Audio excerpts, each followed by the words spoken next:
5, 4, 3, 2, 1, 0.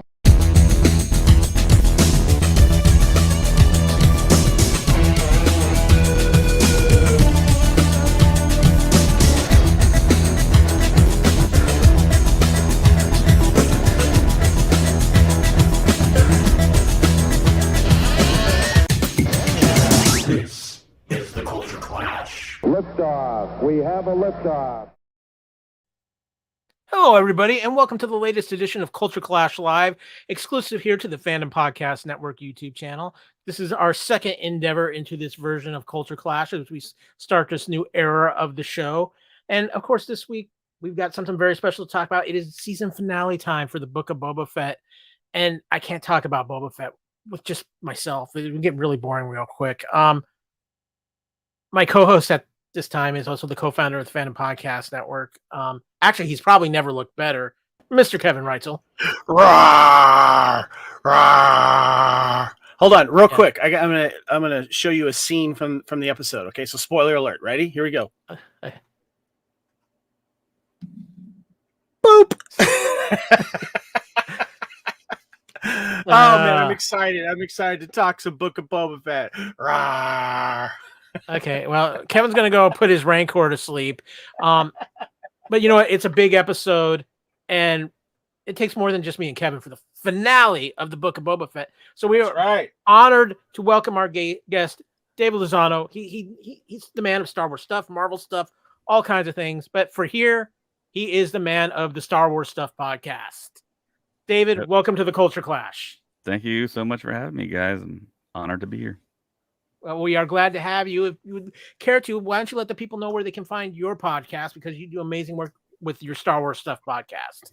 Well, you can find us on your favorite podcasting app, Star Wars Stuff Podcast, Instagram, Star Wars Stuff Podcasts, on Twitter at Stuff Pod. We also have a Patreon. You can listen to special episodes where we do commentaries on films, TV shows. We do recaps, try and do recaps of every episode, and I'm a huge fan of Easter eggs, so I'm always trying to point those out. And I love the whole connective tissue of Star Wars, so I'm always talking about that stuff. So, yeah. Well, we are glad to have you. We got a lot to talk about here, but before we get into anything, first and foremost, the most important thing of the show is this.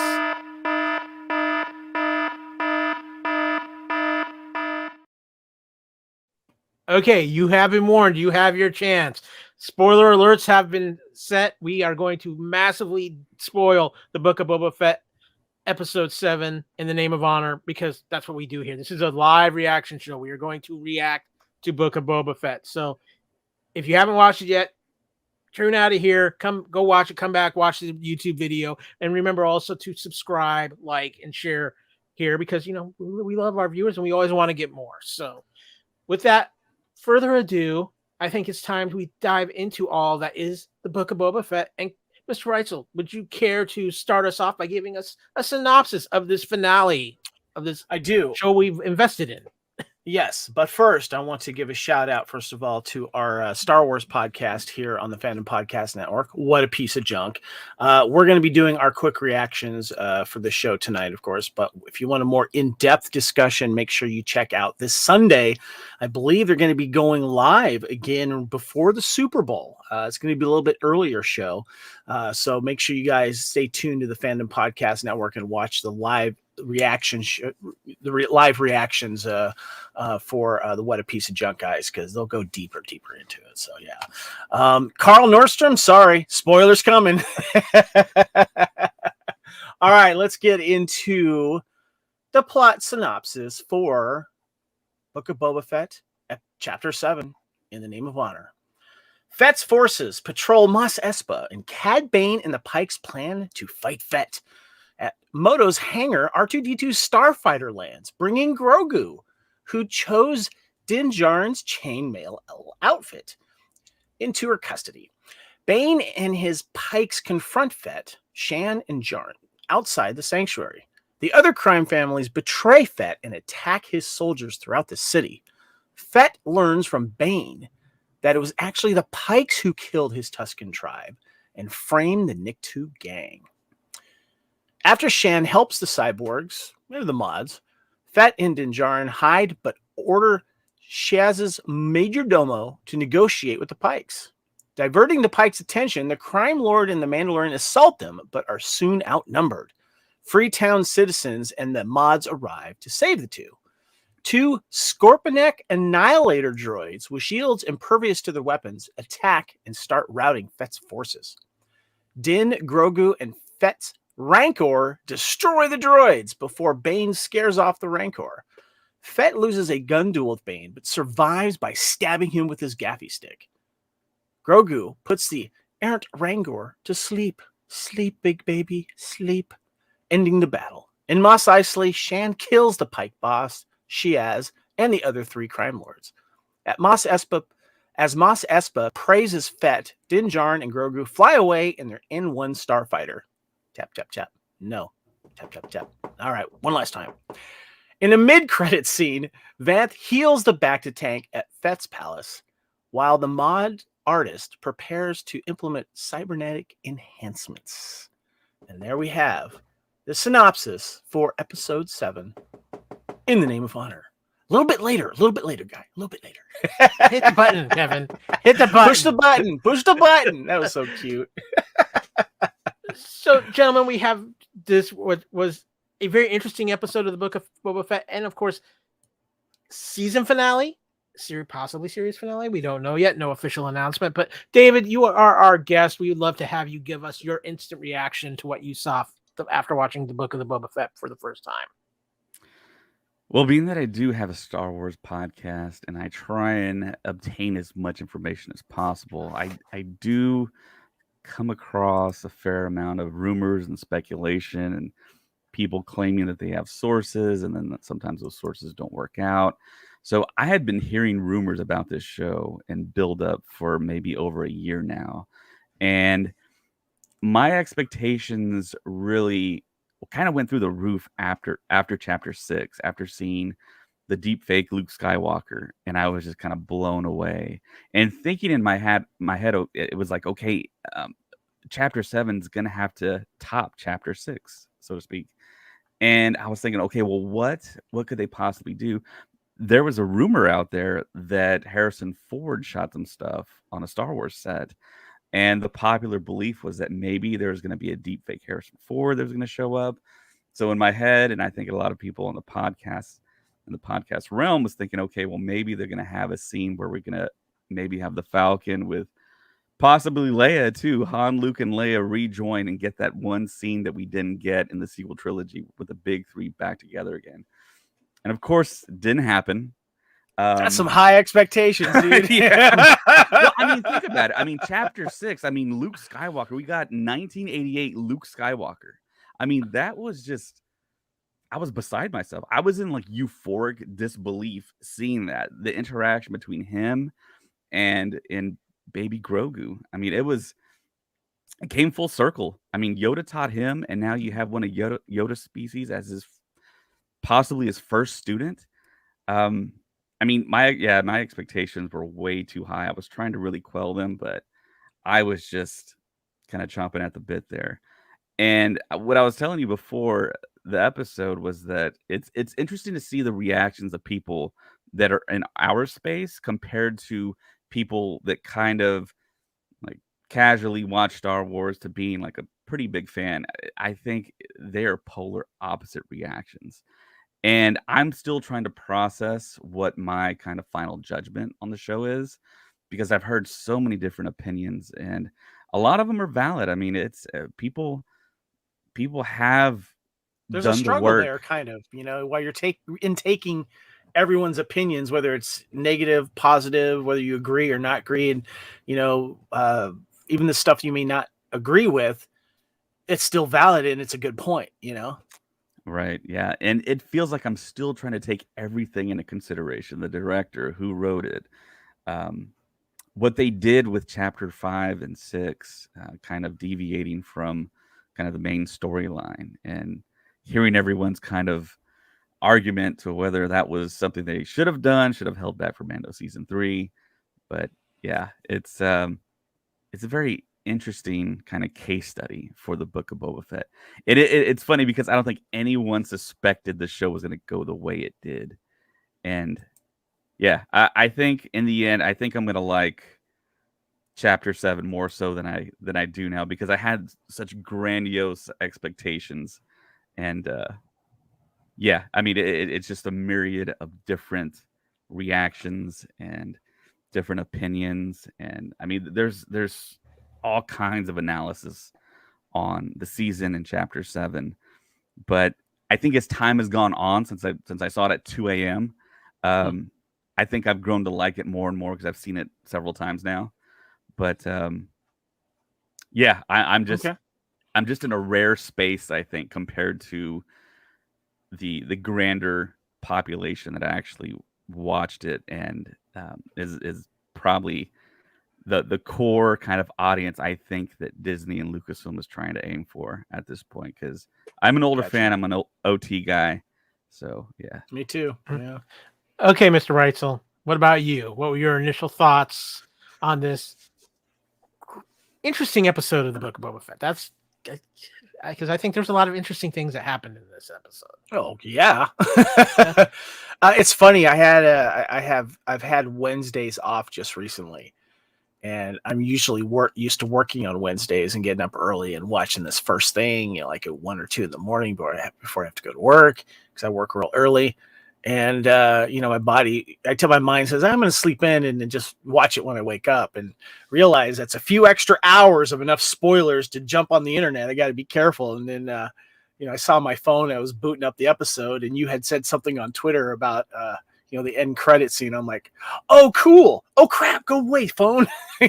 So, it's interesting because I've been training myself to, not have not high expectations, but my own expectations. That's what I want to say. There's a difference, big difference, in listening to the fan wants and what should have beens, or whatever it is, that the protractors, I guess, of Book of Boba Fett have been saying. And I call that the Mephisto conundrum. Of people reading into everything and wanting everything, and seeing that, and not seeing what they wanted to see, and I've been able to do that. And I've been actually pleasantly surprised with this lead up, and stuff that I was wondering if I was going to see, I saw. And, with the Rancor, probably my favorite part. And the townspeople coming together, and just seeing this struggle for Tatooine come to fruition with the help of the Mandalorian. But most importantly, seeing the Mandalorian and Boba Fett work, coming to a common ground and understanding each other, and him mentioning the creed, and Boba Fett questioning it, but then accepting it, and we're going to do this and go out like brothers, if that's going to be need be. And that's the name of the episode, In the Name of Honor. And I think that relationship between Din and Boba is something that's being overshadowed. And I think that people need to understand why we saw what we did in episodes 5 and 6, leading into this bigger picture of this Mando verse, and that how important Boba Fett's going to be in it. And the fact that he was questioning what he was doing there on Tatooine, and if they were the right fit to do what they're doing, or, maybe the crime lord thing wasn't the right thing to do, but it got him into Tatooine, and it got him in a foothold to where now he's got people that he can look out and care for. But now he's questioning that. So what's going to happen? But I really enjoyed it. What about you, Kyle? As far as this particular episode goes, what I liked about this episode was it was full of amazing moments. It was just felt like you had moment after moment after moment, whether it was Grogu returning, Grogu getting reunited with the Mandalorian, Fett on the Rancor, seeing the different battles in the streets go on. And one of my favorite moments in this episode was seeing Fennec at her apex of her abilities, just wiping out that entire room of the Pike leadership and the different crime lords within the Mos Espa and the mayor so perfectly stealth and seeing her at her full capacity. And of course, I think actually one of my favorite moment might be the final scene where we see Din and Grogu in the Starfighter, and Grogu just like hit the button. It was fun, and it brought back some fun back to this episode.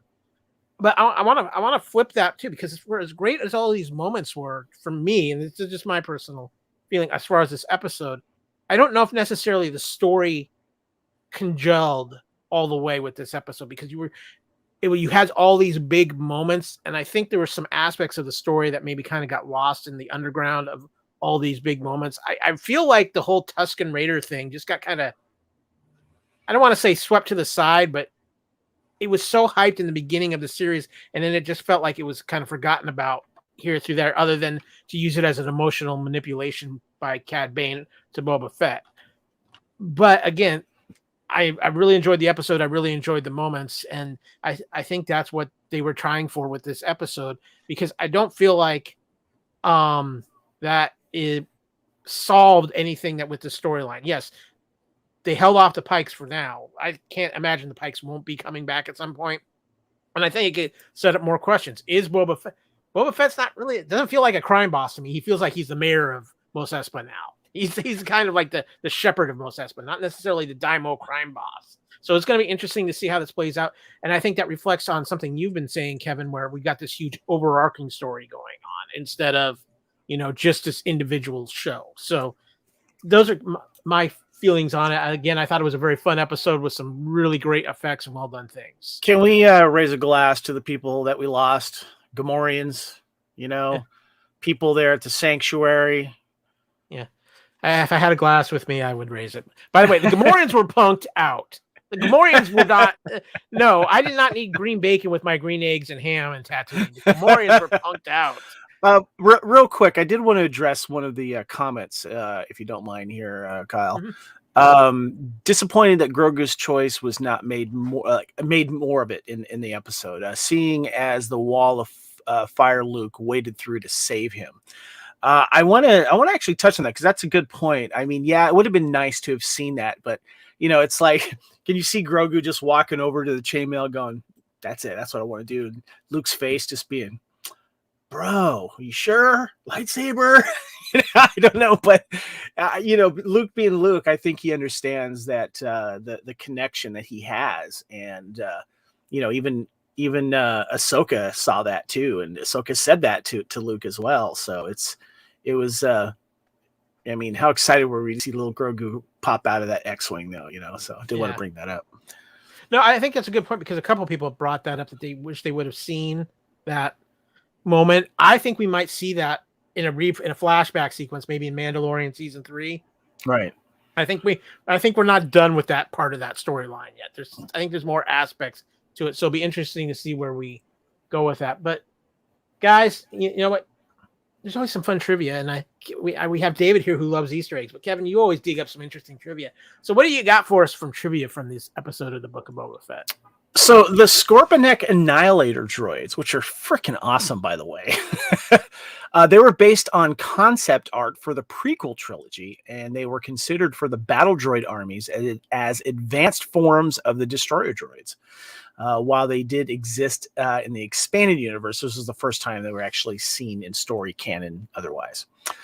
And the inhabitants of Freetown arrived in a large version of the V-35 Courier Landspeeder, the kind of vehicle that was seen in the Lars garage as well as the streets of Mos Espa in the original Star Wars New Hope.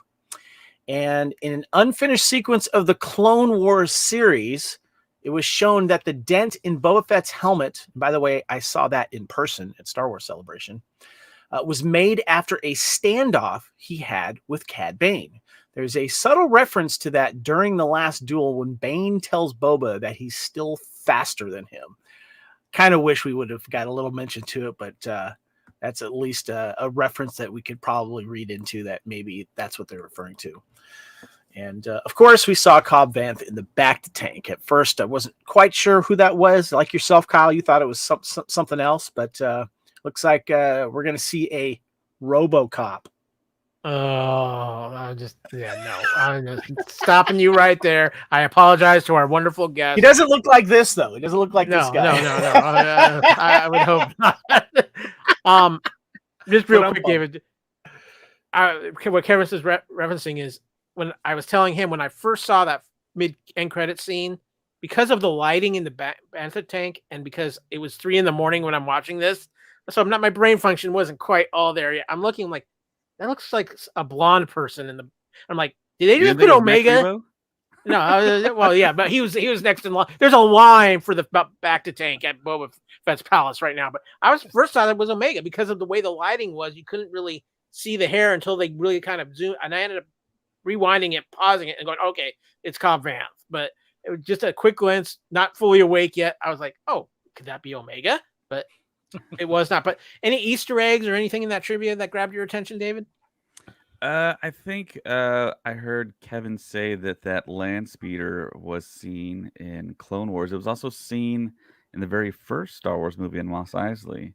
Mos Eisley, and in the garage in Owen's, the Barew's farm homestead garage. Yeah, right. So it appears they stuck a turret on it, and they kind of hollowed out the back to carry people, so it'll look a little different when you see it in A New Hope. But yeah, going back to what you said about the Gamorrean guards, it was weird that they were like kind of posting up on the edge of that cliff. That was kind of strange. And the fact that Chrysanthemum was kind of in the Trandoshan district. I mean, that's like asking for that's asking for trouble. Yeah. By himself, no less. By himself in the Trandoshan district. That's just there's some rethinking needs to be done on that strategy. Yeah, and I totally do approve of the RoboCop nickname. So Neener. But yeah, like that one person was saying in the comments, they were expecting the female Tusken to show up. I was expecting her to show up. Luke, Han, Leia, R2. Well, R2 did show up, so. Well, he didn't show up for the fight though, and yeah, it's like, did he just leave after that? I mean, dropped off Grogu, and immediately I saw that the cockpit was empty, and I was like, oh man, Luke's not there. But okay, so I got a shout out to another podcast because they brought this joke up, and I completely agree with it. And this is from the Midnight Boys Ringer podcast. It was like, how insulting is it to send Grogu back in the ultimate Uber? No. You know, the kid. I'm thinking the dangers of it. Luke probably didn't think, I might never get my X-wing back because the kid likes to push buttons. You know, do you really want Grogu in the cockpit by himself? If I'd call that insulting. I mean, gets to ride in a freaking X-wing, you know, piloted by one of the most famous droids in the world. Come on. Well, like I said, at worst case, you know, he flips his switches in the X-wing, things could go horribly wrong. But yeah, there's a lot of theories out there that R2 actually knew Grogu from Coruscant, the Jedi Temple. Exactly. Well, and I think that's still one of the big unanswered questions is who that was Grogu. Kind of alluded to at the end of the season 2 of Mandalorian, because when R2 came in besides Luke and doing his beeping and booping and wiggling, Grogu almost kind of seemed to, you know, feel comfortable with him like he'd seen him before. So yeah, totally. That's very interesting. But it's time, gentlemen, to go into our 3 questions and the 3 topics we chose to focus on out of this episode. Topic number 1. This episode did have a lot of moments that stood out. For each of you, give me a couple that were like your top moments, the ones that really just made you want to scream out, yeah, or just got your excitement going. David, you're the guest. I'll start with you on that. When we got to see Boba Fett and Din Djarin flying around and using their jetpacks, and you can totally tell it was CGI when Din Djarin, when you got the first shot of him, but it still looks so great. And it harkened back to seeing Jango Fett in Attack of the Clones and In the Rain on Camino. And just to see that like brothers in arms kind of relationship in the sanctuary right before they busted out, right before they sent out the Major Domo with the tablet, which was hilarious. To see them fight side by side and getting shot, and I mean, just gonna go down together, you know, I mean, fighting to the bitter end. I thought that was awesome. And just that Mandalorian armor, man, it's just, it still gets me. I mean, after all these years, after seeing Boba Fett and The Empire Strikes Back, and just dreaming about seeing like a whole army or battalion or garrison of Mandos fighting. I know we got that episode that Deborah Chow directed in Mando season 1, where we got to see all the Mandos come out of the Enclave and help out Din Djarin. But I mean, it's just so awesome to see that in live action. Finally, it's horrible that I had to wait this long, 40 some years, but it's that was one of the big moments for me, one of the big fist pump moments. One of our listeners said it was Butch and Sundance. Yeah, so totally. Mandalorian, Butch and Sundance there for you. Totally, So, yeah. What about you, Kevin? What were a moment or two that just blew your mind in this episode? I want to start with, as I teased earlier in the episode, Boba Fett on the Rancor. We were teased to that option, when he acquired the Rancor and Danny Trejo brought it up to the gates and stuff. And I really enjoyed every moment of that. I've been waiting since 1983 to see live action, some more live action of a Rancor just letting loose, not being cooped up in a pen and then eventually having a door drop on him, But it reminded me of when I got the audiobook for The Courtship of Princess Leia by Dave Wolverton, who just recently passed away, by the way, rest in peace.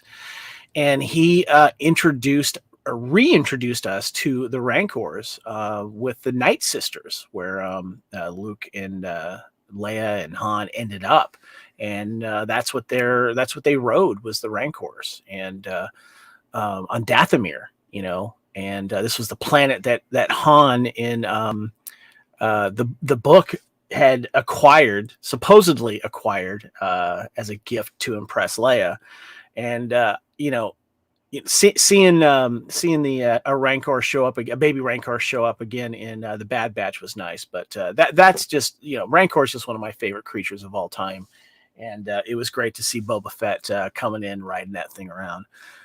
The other thing was the Cad Bane scenes. I specifically like the one where he first shows up, and they kind of come to a standstill, and you see Shnek talking Fett down and realizing that he's emotional, and she understands the strategic part of not attacking and waiting for his moment.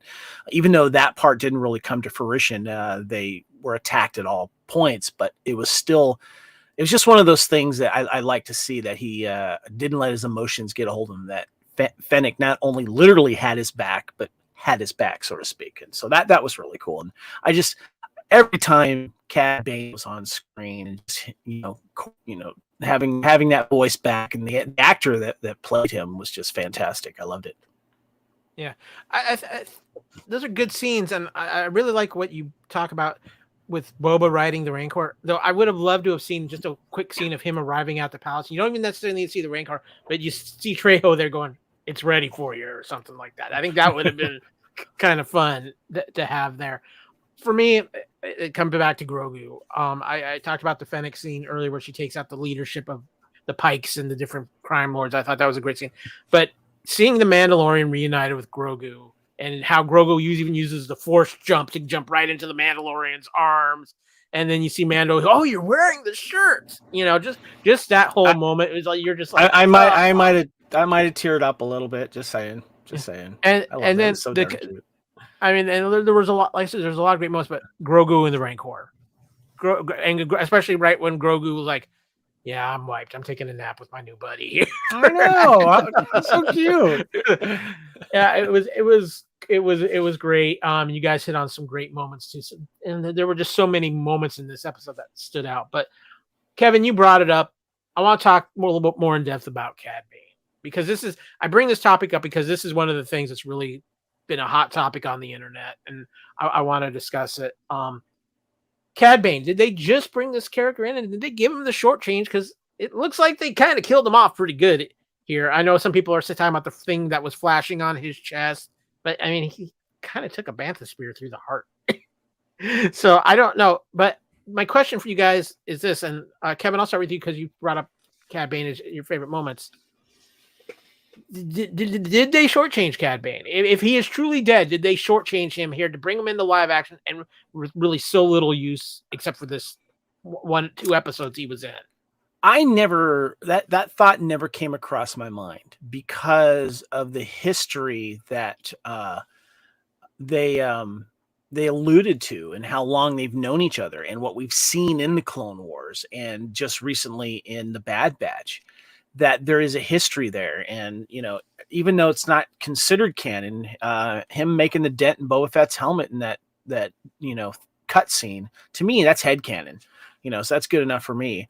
So I feel like it was, you know, you have the big bad and he has to overcome that. And he did it with the spear, which I thought was great, or the gaffy stick. I honestly don't think so.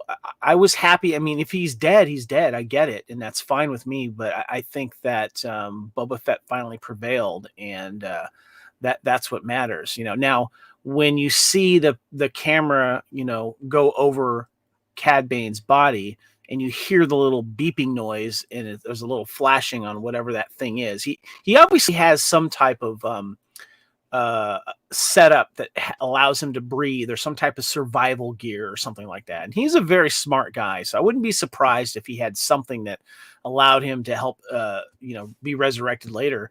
And I wouldn't be upset if that happened, you know. But if he's dead, if someone comes out and says, "Nah, he's dead," he's dead. I think he had his moment, and we saw what we saw, and we had plenty of Cad Bane to enjoy throughout the Clone Wars. What about you, David? Yeah, I was kind of surprised that there wasn't maybe a Cad Bane end credits or something with Toto 360 being contacted, his droid that he has at some place, and kind of maybe allude to him maybe surviving that stab. But I mean, the possibilities for Cad Bane to still appear in live action are pretty plentiful. I mean, we might see him in the Kenobi series. I mean, Andor's a possibility. He's in his late or early 70s, I believe. And I think for a Duros, that's pretty old. I think they age slightly faster than humans. So I wouldn't put it past Lucasfilm keeping him alive. He's such a fan favorite. And I'm sure they saw the social media reaction to him. I mean, it was fantastic. I mean, there's so many people that... so many younger people in their 20s that grew up with the Clone Wars and just love that character, maybe even more so than Boba Fett. I think the OT guys are more so Boba Fett than Cad Bane. But yeah, Cad Bane is probably, I think, the greatest bounty hunter in Star Wars history when you put him head to head with everyone else. But yeah, I'm still disappointed we didn't get Bosk and Forlom and all those guys to show up at the very end. Yeah, did they retire or something, or did they? You know? Man, I don't know. There was a report. I was talking about how there was like rumors and leaks. I think Latino Review reported that Bosk was going to show up, but I think maybe someone on set saw all the other Trandoshans and just assumed that was maybe Bosk. I don't know, but yeah, that was kind of disappointing that we didn't get Bosk. Hey, times are tough after the fall of the Empire, so you know, guys are scattered all around. But not for Disney. Yeah, that's true. Well, Disney might be the Empire, but you know. Okay, so topic 3, guys. We are now complete with the Book of Boba Fett, at least season 1. No announcement officially of season 2. But give me your overall thoughts on what you thought of this season of the Book of Boba Fett, because it was interesting and it had people talking, whether it was good, bad, or otherwise. Kevin, why don't we start with you? What were your thoughts overall on this season and this kind of, I want to say almost in a way, Star Wars experiment of the Book of Boba Fett? Because it was different from any, it really did feel different than any Star Wars show or movie we've had so far. Yeah, and that thus the challenge of what the fans were trying to accept, you know, and thus it was criticized for its storytelling and its format and what was happening.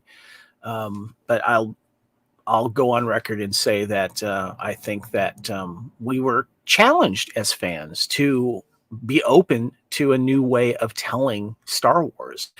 And we've become spoiled now, but maybe not really understanding that we are, because we are getting Star Wars now on television and a lot of material done in a really well done way. I mean, yeah, maybe each episode doesn't have the budget of a huge, gigantic movie. And so there's limitations to it. And so I can look over certain, CG issues or whatever it is. But to me, I look at the story and the direction that it's going forward. And once I kind of started to grasp that concept, even though I was still enjoying it, I was just like, okay, I can't wait to see what happens next. And I liked how it played out, to be perfectly honest with you. And the fact that we got an episode that didn't include Boba Fett, as we see now of how important that it was. And then the following episode barely had him, but it was just setting up for what we had this stage here. But I think what's really important here that people need to realize, and that I realized as well, is that this is, even though it's called the Book of Boba Fett and we're getting this like he wants to be a crime lord, I'm thinking that his formidable days are in the past, and fans were expecting to see Empire Strikes Back, Return of the Jedi, prior to him getting, into the Sarlacc pit, Boba Fett, like in his prime, taking Wookiee scalps, whatever it is. But that was not the direction that this film was, or this series was going to go. And a lot of fans still haven't accepted that. I have, and having someone like Tamora Morrison involved in that, I realized that this is the Boba Fett now that we're going to get. He's not in his prime anymore. And I like the fact that you saw him like, okay, look, if I'm going to try and make a territory out of this, I got to be a crime lord and I got to make my stake. But now he's realizing there's something more important than just being a crime lord and having this power and controlling this one section. It's the people around him that he has to, care for. And he learned that with the Tuscans, and now he's learning that with the people from Freetown and the people in Mos Espa. And I like that journey that this character has brought through that, and thus making it a wonderful series. And I had to check myself, because I was listening to all the criticism and I was listening to all the positiveness. Like, am I just convincing myself to like Book of Boba Fett because I'm a big Boba Fett fan and I wear a Mandalorian outfit for Raider games? Did I have to convince myself? And I realized, no, I didn't. I was actually enjoying this because I was going back and rewatching these episodes and enjoying it and picking out parts and remembering them and stuff like that. So it really, I want to say, actually, it did exceed my expectations, especially with all the great cameos that we got in. And I think it was a brave choice to go in the direction that they did, because it got so much flack. And I'm almost positive that a lot of people, when they go back and realize what this has set up for the future of this Mandoverse, they're going to become more fondly and maybe think back of the criticism that they had for the show, going, I kind of see what they were trying to do. David, what about you? What are your overall thoughts on this Book of Boba Fett season? Yeah, over on the Star Wars Stuff podcast, we went around and gave our personal rankings, and I think I gave it a 7 overall. But like Kevin was saying, I mean, you fall into the expectations when you're a certain age of wanting to see the Boba Fett you saw in The Empire Strikes Back. And yeah, it is a different time period in his life, and he did go through that trauma of being trapped in the Sarlacc pit and basically give it a new lease on life. And then the Tuscans discovering him and basically proving himself and assimilating into Tuscan culture. And I love the Tuscan Raiders, by the way. I loved all that stuff. I love being on Tatooine. I think there's a whole lot more to explore. We're going to get that in Obi-Wan Kenobi. And it's going to be an interesting kind of spot they put themselves in, because it seemed like Obi-Wan didn't treat the Tuscans that well. And it looks like Din Djarin and Mando, or Boba Fett, actually favored them. And we kind of were desensitized to the fact that the Tuscans weren't like humanoid, and they basically humanized the Tuscans. So it's going to be interesting to see in the Kenobi series what they do there. But I mean, they did the whole thing with changing directors. We had Robert Rodriguez, we had Steph Green. Her episode was fantastic with the train heist. So good. Yeah.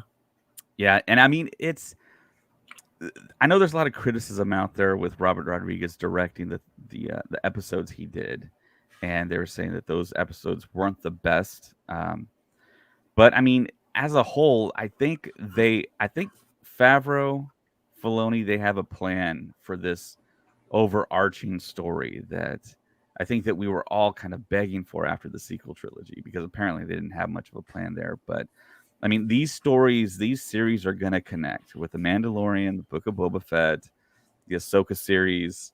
I mean, it's all going to lead to some climactic thing, and I think we're all guessing that there's going to be a new, huge, large-scale battle for Mandalore, and who earns the right to rule over Mandalore.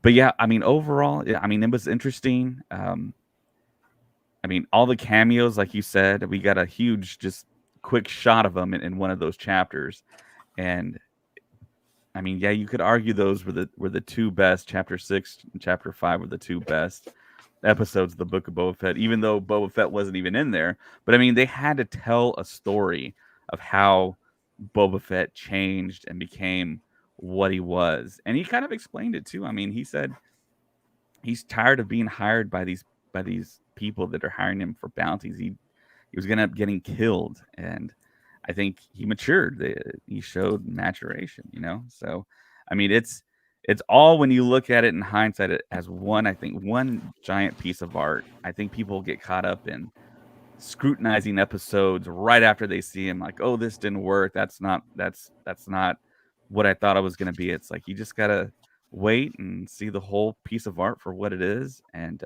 like I said, I think it's all going to connect and all come together in the end. That leads to a great comment we had here. I'm just still basking in the warm glow of having Star Wars on TV in live action of any kind. Is that Blair? Totally. Yes. That is Blair. That is Blair. Is that Blair? Okay. I just want to say hi to Blair. Thank you for checking in, man. And I wish I could experience your Book of Boba Fett watch parties that you've been having at your house. We had plans to visit you when I was supposed to go to Australia 2 years ago. Hopefully this summer. So I just want to weigh in on my 2 cents here as far as the actual season of the Book of Boba Fett, because I thoroughly enjoyed the season. Don't get me wrong, but there was something about, and I think it's something that's happening, Kevin, and we've had this conversation on other shows and other episodes of Culture Clash. We're seeing the changing of how we absorb our media, where we've gone from 22 episode shows to where we've even knocked on our Union Federation show, Star Trek Discovery, who's going about 10 to 12 episodes a season, feeling like they're saving everything up to the final episode, and then they're just trying to cram everything into the final episode. And I don't know if it's our creators have gotten used to this new form of shorter television series, where they don't seem to have the ability to lengthen their story the right way.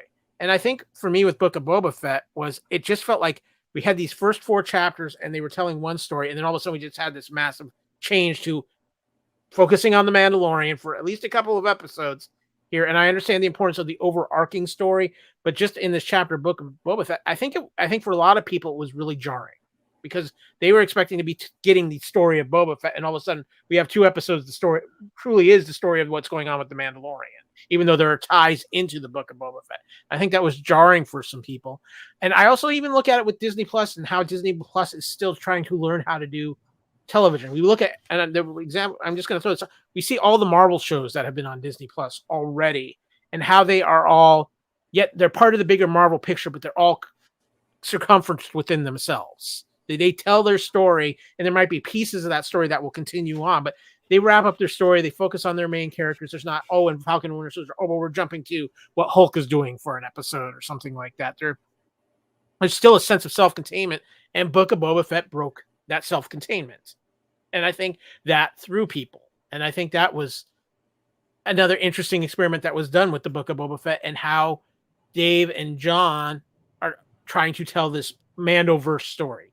And I just think people weren't quite ready for that yet, weren't expecting it, so it threw them off their game. I think when you look at the overall story, yes, you're going to just look at this as just part of that overall story. If you're looking at it just as the whole of the Book of Boba Fett, yeah, I can see where people are going to say, oh, how they told the story was a little confusing to me. I don't get some of their choices, and why it felt like, why couldn't we got more Boba Fett? I can understand both arguments. I don't think there's a wrong argument to be had there. It's more of adjusting to what this new world is of streaming television that I think the creators and the fans are figuring out how to create and watch for it right now. So that's kind of where I'm at on it. And I think too, and I would not be surprised that they've been a little reactionary too, I think, to when it comes to the creative process of how they're going to tell this story, but also what fans have come to love about the Mandoverse, and that's Grogu and the relationship with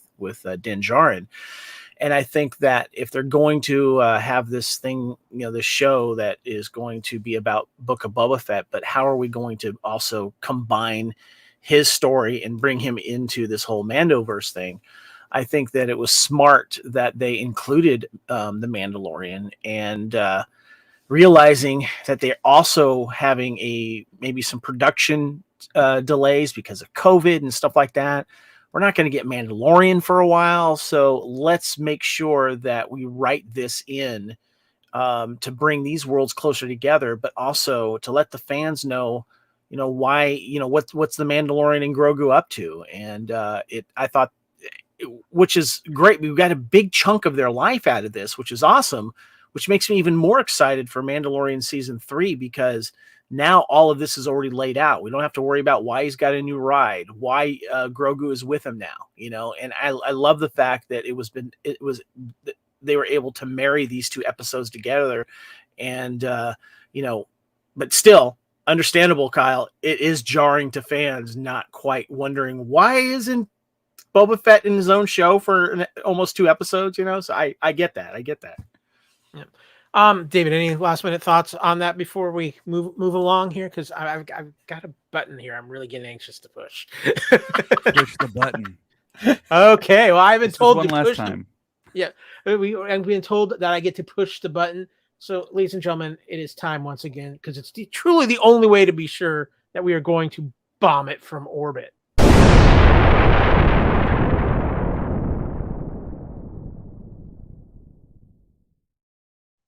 Of course, this is our section that I think I surprised David with.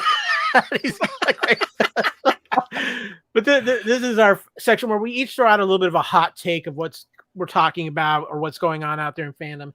We're going to keep these to Book of Boba Fett related, but guys, I'm going to drop this one right now. Hot take: Grogu and the Mandalorian have now become not only the most popular characters in the history of Star Wars, they might be just as well the most important characters in the history of Star Wars. And I'm going to tell you why I'm throwing out this hot take.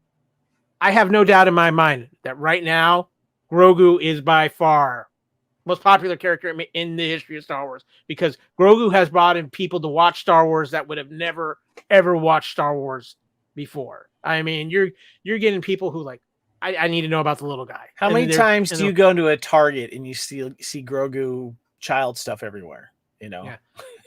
But I don't think there's ever been. Truthfully, I think the Mandalorian and what they're doing with the Mandoverse, in a way, I don't want to say saved Star Wars, because I think that's going too drastic, but I do think it really did bring in and has brought the Star Wars community together, even though there might be some disagreements on Boba Fett. If there's one universal thought, if Mando and Grogu are on the screen, everybody is all in. And I don't think, especially in today's world with social media and everything like that, they're just galvanizing. They're bringing everybody together. Grogu is everywhere. Grogu, I think, is maybe the most beloved Star Wars character. Yes, people still might love Vader. People might still love Obi-Wan. People might even love Rey or Finn or characters from this sequel trilogy. But I don't think universally across the board there are 2 characters right now that are more loved in the history of Star Wars. My personal opinion, but that's my hot take. I think they're the most important for what they've done for Star Wars in the modern times, and I just don't see anything that's more popular than these characters right now. So you've made your case. Yeah. Mr. Reitzel. Well, hold on. I want to respond to yours real quick, and I want to give David a chance too, because you're right. You are absolutely right. And I'm sure that in a shareholders private meeting, I'm sure that the people that send the checks to Filoni and Favreau were like, look, Speaking of that, Blair has a nice comment with some money, money, money. Yes, it's all about money. And right now, the money train is Grogu and the Mandalorian. And I'm sure they were like, let's do this Book of Boba Fett thing. Let's tie it into the bigger picture. But where's Grogu? So, yeah, I don't know. What do you think, David? Yeah, I think Kyle is 100% right. It's the Mandalorian and it's Grogu. More so Grogu. I have a side job where I do pizza delivery sometimes, and I'll be wearing a Grogu mask, and if it's a little kid at the door, he'll go, "Oh, Baby Yoda, Baby Yoda." I was like, "Oh, so you like Star Wars?" And they go, "What is that? What's Star Wars?" They want to see the Baby Yoda show, and it's shocking, but I mean that's where we are right now. And I mean, there are more people on the planet, and I mean, Din Djarin and Grogu, Baby Yoda, are Star Wars right now, and yeah, I mean, money talks. I mean, I can totally see that investor meeting where they're asking the question, okay, well, you're pitching this Boba Fett show, but are we going to get the kid and the Mando? I mean, that makes all the money, and I don't want to be over dramatic or kind of have a lot of conjecture here, but I think the Mandalorian and Baby Yoda kind of, in a sense, kind of rescued Star Wars from where it was after the sequel trilogy in a way. I think it brought on way more fans, and Star Wars has such a huge like depth of shows and books and comics. I mean, there's so much history there that someone can just get lost on Disney Plus even, and they want subscribers. They don't want people to just watch the new show and then cancel. I mean, there's going to be more and more material on there as time passes, and keeping those subscribers that may have or getting back the subscribers that may have bowed out after a certain time is important. And when I take this little guy to games, kids and parents flock to this little guy, this Grogu here. You know, I mean, I still call him Baby Yoda, but whatever. So there was a second there where I thought Pelimato was going to name him Baby Yoda in Chapter 7. I know, right? Like, yeah, Grogu's a terrible name, but there was this one Jedi I used to know that looked just like you. I'm going to call you Baby Yoda. There was like a little bit of like thought that I was like, oh, here we go. I like how she kind of they let her call out the name thing. Yeah. A lot of people were like, Grogu, what? Grogu. Exactly. Okay, Kevin, are you ready for me? Yes. You're not in the bomb shelter? Okay. No, I'm good. Yeah. Okay. Well, here we go once again.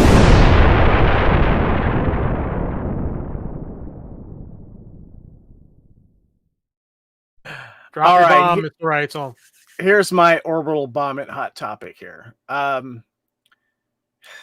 Okay.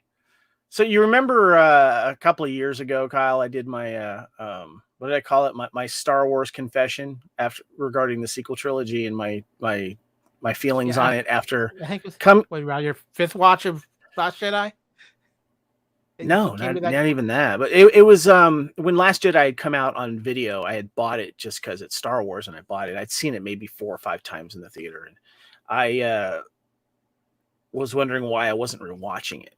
And I realized I had gone into Star Wars blinders, thinking that all Star Wars had to be good Star Wars, and blah blah blah. Everyone knows that story. But this is coming from the guy that saw The Force Awakens in the theater 30 times. 30 times. I paid to see Force Awakens in the theater 30 times. And I tried to see it in many different ways as possible. And so I go on to talk about that. And then, the fan reaction regarding the sequel trilogy, the fan reaction to a lot of the Disney Plus series. But my hot topic, orbital bomb it, is the fans' reaction to the Book of Boba Fett has reminded me that I need to be a better fan and maybe lead by example. Meaning that for those that don't like the Book of Boba Fett like I do, I need to be okay with that. And I need to respect their opinions and listen to them. However, be careful how you relay your opinions, because if you're just going to, be a jerk about it, I'm not going to respect your opinion. But whether it's just my opinions on Book of Boba Fett, this advice can also be about anything that you may disagree with. And, whether it's politics or procedures or advice about your life or whatever, or someone else doing something wrong, I think that I need to be a better person when it comes to understanding the differences that people have with fandom. I'm just going to stick to that corner right now. And, there's been times where I it probably failed in that. And I see it a lot with the reactions to Book of Boba Fett and how people are posting things, their dislike for it. And, wanting to make sure that their opinions are out there and that they're willing to be the hot take side of it as well, because people will latch onto stuff that's negative, because that's what the news is, basically. But I just want to challenge myself to do that, and to also challenge others that it may not be your Star Wars, but don't flame people that do like it, and be open. Don't be as critical right up front. Take a step back and think about it. Think about why it's making you react the way that you do, and when you respond to people online or Twitter or whatever it is, be constructive, be helpful about it and stuff like that. And I know that's a tall order, and that's probably not going to happen completely, and I get that, but I can always start with me, and I just want to challenge others to do the same as well, because I could be better. And there's a little part of me that if someone disagrees with the way I feel about something, I go, well, how can you disagree? And then I have to remind myself, listen to them. I see your point. We can agree to disagree, but we can still respect each other's opinions. And that's one of the things that we've always talked about, Kyle, when it comes to the Fandom Podcast Network is, respect others and enjoy your fandom. And that's the one thing I want to say is, don't let anyone's different opinions hinder your feelings on how you feel about what the topic is in your fandom. I think that's a good sentiment, Ken, because I always believe in what you like what brings you joy in your life, and as long as you're not hurting anybody in the process, there's nothing wrong with that. Like what you like, don't be afraid to like it. And you know what, there's always going to be people out there who are going to criticize, because there are just people who are, no matter what you do, they're going to disagree with you because they have a different point of view. And when especially in today's society where everybody has their soapbox to stand on and can put out an instant reaction, I've never seen anything spoiled quite like what Book of Boba Fett has been spoiled on the internet. I mean, I can even just go back not that long ago to Game of Thrones, where there seemed to be a general respect. Okay, at least give it 48 hours before you start dropping. Yeah. There seemed to be that kind of like 2-day window and stuff. But our buddy poor Adam was spoiled right out of the gate on a couple episodes there. And I just want to mention Blair, who put this comic up, says, well said, Kevin, all Star Wars is good Star Wars. What you dislike, others love. Fandom is family. And that's the most important thing right there, because, whether it's a sequel trilogy or whatever, whether you like or dislike it, they're kids that are growing up and watching this and enjoying it, and this is their first Star Wars, and we have to keep perspective, And I just want to say that there was a gentleman in another Star Wars group that says, y'all need to peel about 20 years off your age and just enjoy Star Wars. Be a kid. Stop trying to think that you can do better. I'm in my mid-40s and I have loved just everything Star Wars with friends and family. This finale had it all and more. And he goes on, and I saw people commenting saying, we are fans, we can do better, and so there's that debate as well. But let's just enjoy and interpret this particular art and how they want to tell their story. David, anything to add into that? Yeah, I totally agree with Kevin. I mean, you don't want to yuck someone else's yum, basically. So exactly. Yeah. As a fan, I mean, I recognize that people like other things more so than what I really love. And I mean, I can understand that. I mean, everyone's different. We all have different backgrounds. We all grew up in different spots. I mean, it's just one of those things. It's like, I totally see where Kevin's coming from, because it's like, how can you disagree with me? it makes so much sense. But I mean, you and gotta, there's that like, little part of you going like, why are you doing that? And then you go, you have to kind of step back a little bit, go, okay, all right. You yeah, do you know? yeah. So, On the Star Wars Stuff podcast, we have many different ages on the show, and sometimes I'm like, why are you saying that?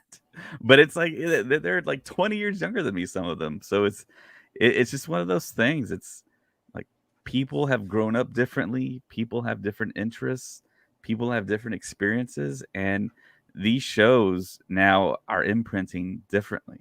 And it's just kind of one of those things. I mean, we have age on us, I mean, we've been through all that, and storytelling changes, media changes. Now we have streaming, and now we have Star Wars on TV, it feels like that's a miracle unto itself. I mean, it's an incredible thing. It almost feels like there was a certain point where everything kind of just like stopped, because going through that long period of time in the 90s with nothing Star Wars until 1999. The dark times. Yeah, dark times. Yeah, for sure. And then getting the Phantom Menace, but then it dying off in 2005, and that sadness basically generated again. And I know we got the Clone Wars, but at that point in time in my life, I got married, I had a kid, so I wasn't able to really participate in all that. And I think we lost. I think I didn't have cable for a while either, and the internet was still in its infancy. Broadband was just barely catching on. But now, of course, we can all go back to Disney Plus and catch up now. Yeah. So yeah, I do agree with you, Kevin. I mean, you can't kind of disagree and just totally just dog someone for liking what they like. I mean, they're a totally different person. I mean, you kind of have to put yourself back into the shoes you were when you first discovered Star Wars, and how much you love certain things about Star Wars. And that's really one of the great pieces of beauty of Star Wars. I mean, there's so much stuff in Star Wars that there's different things to fall in love with: the music, the characters, the technology. I mean, and just how it's a parallel to what the humanities are. So, yeah. Okay, David, we're going to give you the chance too. Do you have a hot take for us? Do you need me to press the button? Hit the button.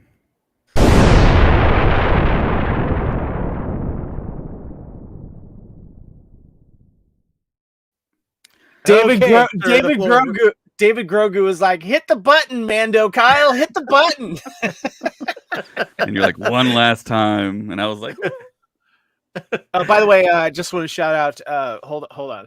I got to mention this because Blair and I love physical media. He says, I just want all the content on the Blu-ray. Let's give us some special features and stuff like that. Let's put it on physical media. yeah, that'd be real cool to have a Beskar steelbook. That'd be awesome. Dude, oh God, yes. That would be awesome. There's his hot take right there. So what is your hot take, David? There it is. I'm done. No, I'm just kidding. So my hot take is, we had already gotten the Book of Boba Fett. It was called The Mandalorian Season 1, The Mandalorian Season 2. Way back when Jon Favreau wasn't really a part of Lucasfilm per se with the Disney acquisition. He actually pitched a Boba Fett film to Kathleen Kennedy, and she said, unfortunately, no, we can't do that because we have a film coming out for the book, or for Boba Fett. That was supposed to be the Josh Trank movie, right? That was going to be the Josh Trank movie, and then it moved on to another director, and there was a rumor that Mangold was going to direct it, the same director that directed Logan, and that kind of popped and fizzled, and some people say that was just a rumor. And then, of course, Solo came out. I remember that. Those rumors were huge. Yeah. Solo came out, didn't do so well at the box office, so Lucasfilm pumped the brakes on the films. And I'm not quite sure what the timeline is, but Favreau got approval to do a new story, still involving a character that wears Mandalorian armor and is a bounty hunter. So it feels like Jon Favreau just said, well, I mean, if I can't do Boba Fett, I'll just make up a different Mandalorian and do what I wanted to do with Boba Fett, but with this guy, and just add the child in there. And I mean, that caught on like wildfire. That went over like gangbusters, whatever you want to say. I mean, Grogu is Star Wars now. So And in the light of the pandemic as well, I mean, going back to Bob Iger kind of green lighting the whole streaming service for Disney Plus right on time, because otherwise, I mean, they'd be in deep poodoo, you know. So it was advantageous in a way that they greenlit a Boba Fett film, and that Favreau came in with a story for the first streaming show for Star Wars. And yeah, that's my take. I mean, I think we already got what I think people were expecting with the Book of Boba Fett. So Jon Favreau was also responsible for writing the Book of Boba Fett, so he had to kind of pivot and write this story. And luckily, we got the same actor that portrayed Jango Fett, who's a clone of Boba Fett. So yeah, you're absolutely it all right. worked out in a sense, you know. Yeah. They took elements that they were probably going to use for that Boba Fett film, and they're like, you know what, we'll just create a new character and make him badass. So yeah, the pulse rifle too from the holiday special. I mean, that's essentially, I think, what we wanted with Boba Fett, and of course, Grogu happened, and that kind of took over things in a way. Yeah. Are we as Grogu's universe? We just all live in it. It feels like it, man. I mean, I'm not the biggest Grogu fan. I am a fan of Grogu. I mean, I got so much Grogu merch around me as well. So he's so cute with the little hands. Look at there, he's so cute. Okay, Kevin. This will be about the time of the podcast where we talk about the future, but what's next. But that kind of ties into something you haven't done in a little bit. We're live now. It's a different environment. Are you up? Can you do it? Can you do it with the pressure on? Let's news. Let's news.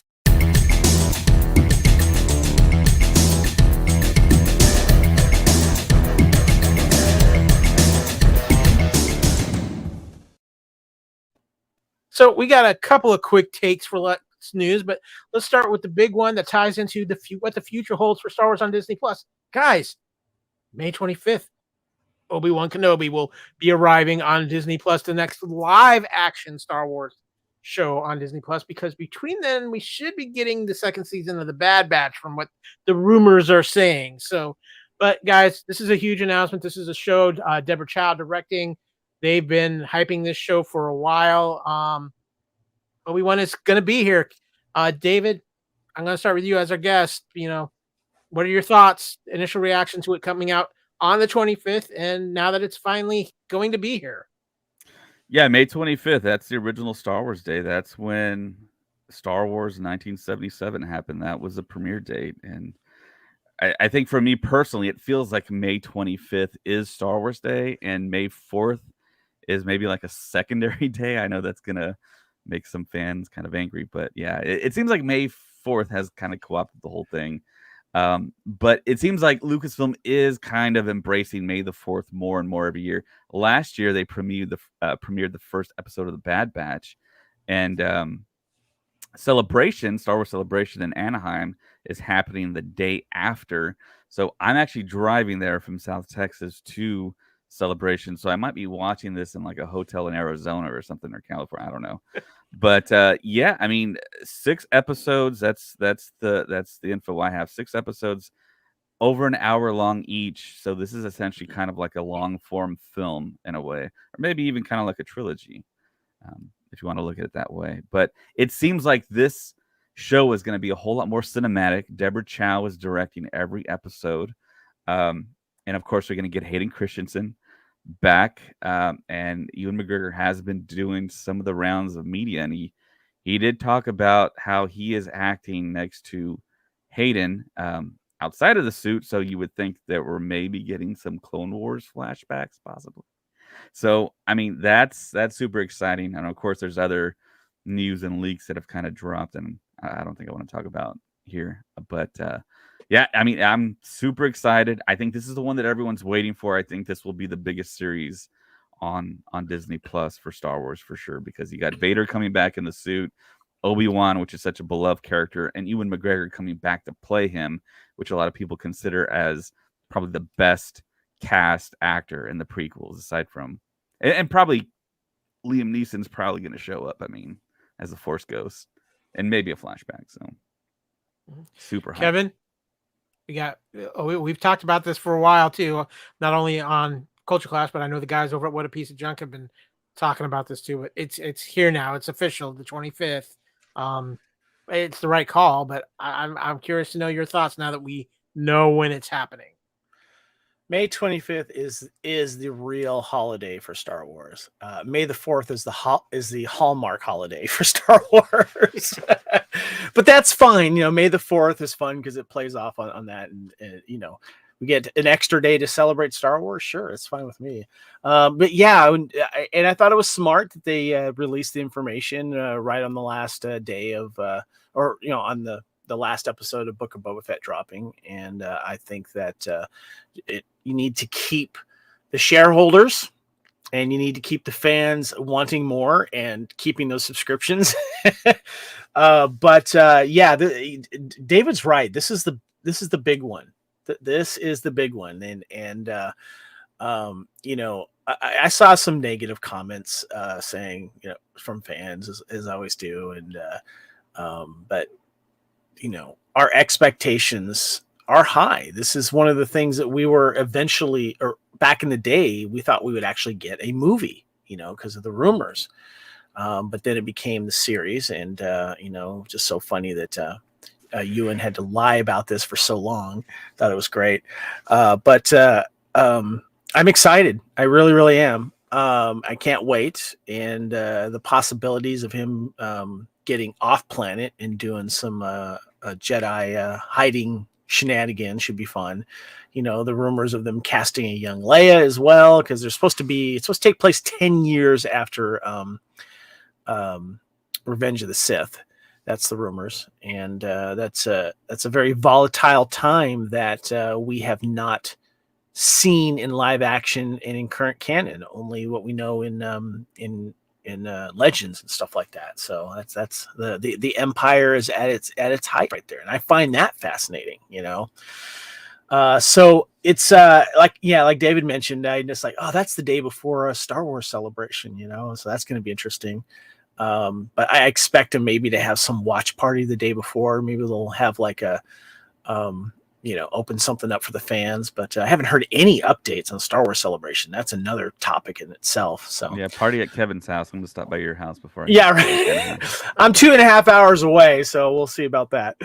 Yeah, dude, Kyle, this is the big one. And you and I have been talking about this in the Fandom Podcast Network for a long time. Yeah. I've kind of weighed in on this. This is the big one as far as Star Wars goes, I think, because this is the one everybody's been the most anticipated for I think, obviously once Mandalorian season got finished, a lot of people were anticipating obviously Mandalorian season 2, but this is the one since the advent. We were waiting for a movie. When the movies got canceled, then Disney Plus, when's Obi-Wan coming? And then to add Deborah Chow after her phenomenal episodes of The Mandalorian that she had already done, and the Star Wars fans falling in love with her. But this is the biggest one because not only is it the most anticipated, I think there's the biggest risk reward with Obi-Wan, because I don't think there's a middle ground for Obi-Wan. Obi-Wan can't just kind of fall into that average. It either needs to be at the bar or it's going to fail. Yeah, that's basically what it is. It's too big to fail, and I don't think it will. I'm not going into that negative thing, but it's got a lot of pressure on it, and there's a lot of pressure for this to succeed. And you're really messing with some sacred part of Star Wars canon with this series as well. So it's a very fine line. I think it's in good hands with Deborah Chow. We do have one casting rumor for Obi-Wan, though, I need to bring up because it's been hitting the last couple of days, and that's Rupert Friend, who it looks like he's going to be playing the Grand Inquisitor in Obi-Wan, from what they're saying, what the reports are saying. So I'm very interested in that. I'm interested to see what else is going to come up with this, because Kevin, one of our favorites from the Fast and Furious is in Obi-Wan. Did you catch this in the cast list? Remind me. Sung Kang. Han. Oh yeah, Sun Kang Han. I'm really curious to see what he's going to bring to it. I'm also curious about O'Shea Jackson, who's Ice Cube's son. So that's going to be interesting. Yeah. So Obi-Wan's going to be big. I think coming out right before Celebration. So this is the one I think all the shareholders are sitting in the back room holding their breath on right now. But what I really want is, how we get the Disney Insider behind the scenes when these shows are done. The Disney Insider episode I want is the episode with Ewan and Andrew Garfield trading on what lies they told to all of us fans over these last 6 months, saying, "Oh no, this isn't happening," or "Oh no, I'm not Spider-Man in this movie." I need to hear the stories they traded to come up with some of their scenario. Oh my God. Can you imagine having to lie? Because, his responses were always the same, like, "Oh, I'd definitely be interested. I'd be curious to see what they would do." Meanwhile, I'm sitting on a pile of money they just gave me to be quiet for 2 years. Exactly. Well, we have one more quick piece of news, and it's kind of going to mix in a little buy it, stream it, or see it here with us, Kevin.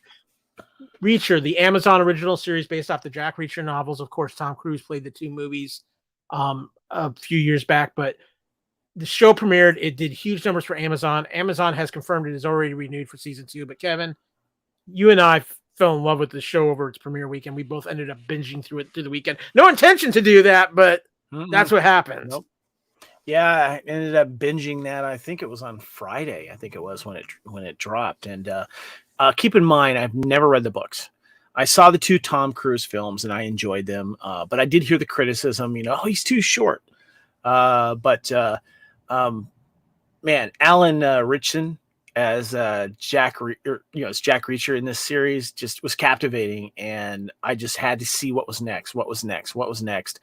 And I learned more about the character, even though I hadn't read the books, that you get to learn more about his investigative skills. This just isn't a big guy that kicks butt. He's a smart guy, and there's a reason why he knows what he knows. And he's able to assess a situation and see what happens, when he cases a room or a situation and stuff like that, and predict what's going to happen. And I love his approach to this. And it was just a wonderful series. It's been greenlit for a 2nd season. And Kyle, what did you think? I absolutely love this series. It kind of reminded me in some ways of a show I really love, Justified.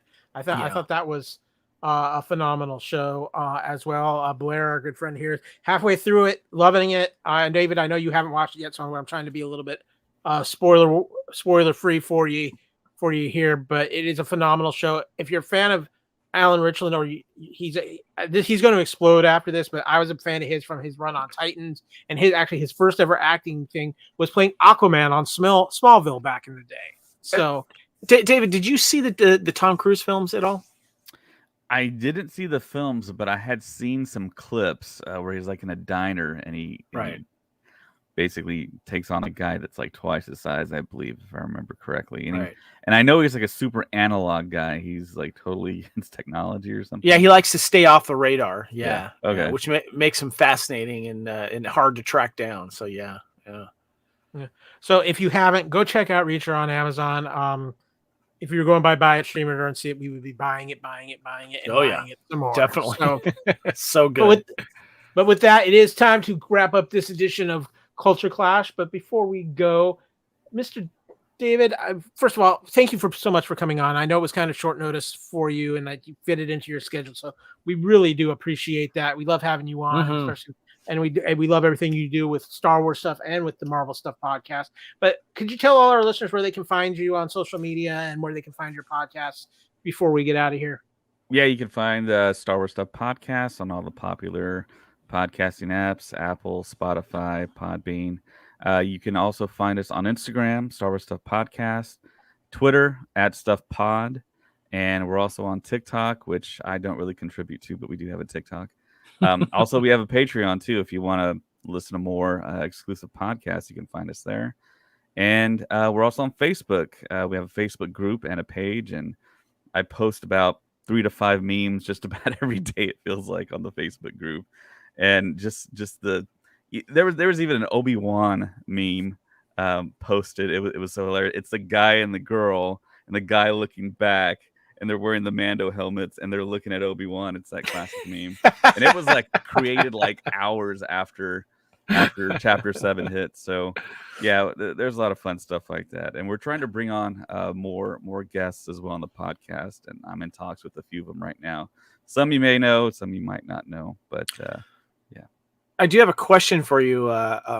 I know we've had you on our True Believers Marvel podcast, and I was just kind of curious. What are you looking forward to most this year for Marvel?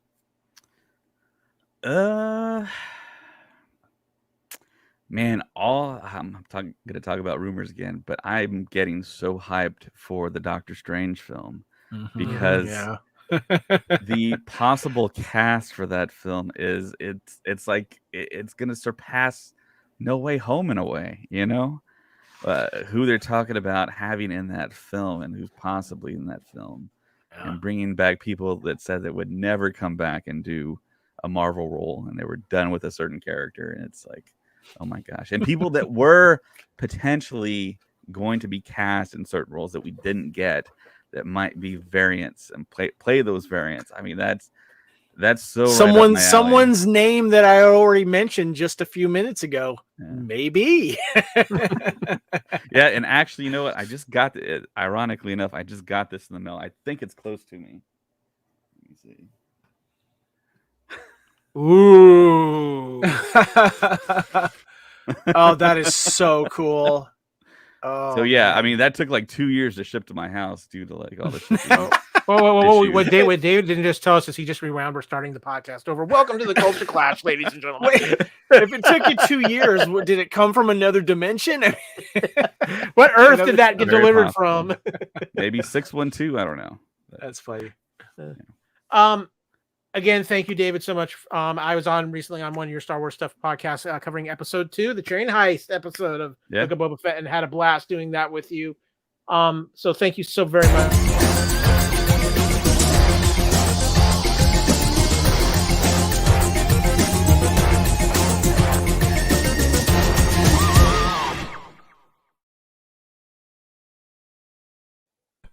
That's sorry, ladies and gentlemen. That's what happens when you're trying to have something ready for queue up and you're live, ladies and gentlemen. That's always fun, but sorry about that. However, again, thank you so much for being on. It was man, it's an absolute pleasure having you here, David. Kevin, you want to tell the good people where they can find the Fandom Podcast Network? Yes, of course. First of all, if you're watching us here on YouTube, please give us a like and please share. We appreciate it. Subscribe to the channel. We appreciate all the support there.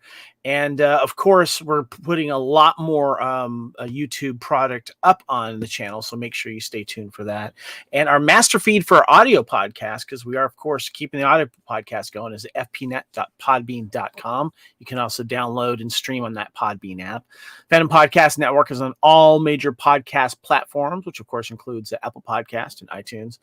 And please check out our main Facebook group, Fandom Podcast Network. And you can email us at fandompodcastnetwork@gmail.com. We're also on Instagram and Twitter for the Fandom Podcast Network. My name is Kevin Reitzel. I'm on Twitter and Instagram at Spartan_Phoenix. Kyle, where can we find you? I am, of course, Kyle. You can find me on AKyleW on Twitter or on Instagram at AKyleFandom. Again, absolute pleasure doing this Culture Clash live with you, diving deep into the season finale of the Book of Boba Fett.